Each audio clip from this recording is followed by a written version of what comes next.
বিদেশি জাতের আমের আবাদ বাড়ছে পার্বত্য জেলা বান্দরবানে। সুস্বাদু এসব বিদেশি জাতের আমের চাহিদা থাকায় তা পাঠানো হচ্ছে দেশের নানা জেলায়। ভালো দামে বিক্রি করতে পেরে খুশি চাষিরাও। দেশি বিদেশি আমে জমজমাট বান্দরবনের পাহাড় টিলা। একসময়ে শুধু দেশি আম উৎপাদন হলেও এখন নানান জাতের বিদেশি আমের আবাদ করছেন পাহাড়ের আম চাষিরা। ভালো উৎপাদন হয় খুশি তারা। মোটামুটি ফলন খারাপ আসে নাই। আর আমরা চেষ্টা করছি মানুষজনকে নিরাপদ ফল খাওয়ানোর জন্য। গত বছরের তুলনায় এবছর আরো বেশি ফলাফল পাবো এবং ভালো দামে বিক্রি করতে পারবো।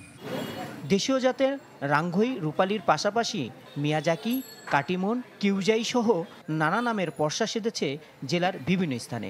বিক্রিও হচ্ছে দেশি আমের চেয়ে দ্বিগুণ থেকে 3 গুণের বেশি। গত বছর থেকে এবছর আমার চাহিদা ভালো, আপনার ব্যবসা করে আমরা খুব লাভবান হচ্ছি। হারিবাঙ্গিরা আছে, ল্যাংরা আছে, হিমসাগের আছে, দেশি আম আছে, তারপর রেড ফার্মা বিদেশি বান্দরবান উৎপাদন হয় এখন বর্তমানে।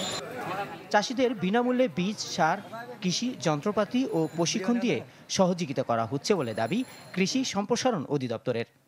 ব্যাগিং করা, হট ওয়াটার ট্রিটমেন্ট করা, আমের সংরক্ষণ ক্ষমতা বাড়ানোর জন্য এই প্রশিক্ষণগুলো আমরা দিয়ে থাকি এবং বাগানে পরিচর্যার জন্য কিছু প্রদর্শনীও করা থাকে।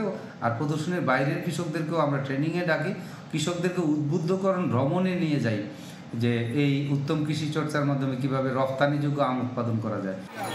এবার জেলায় 10,346 হেক্টর জমিতে আম উৎপাদনের লক্ষ্যমাত্রা প্রায় 1,16,000 টন।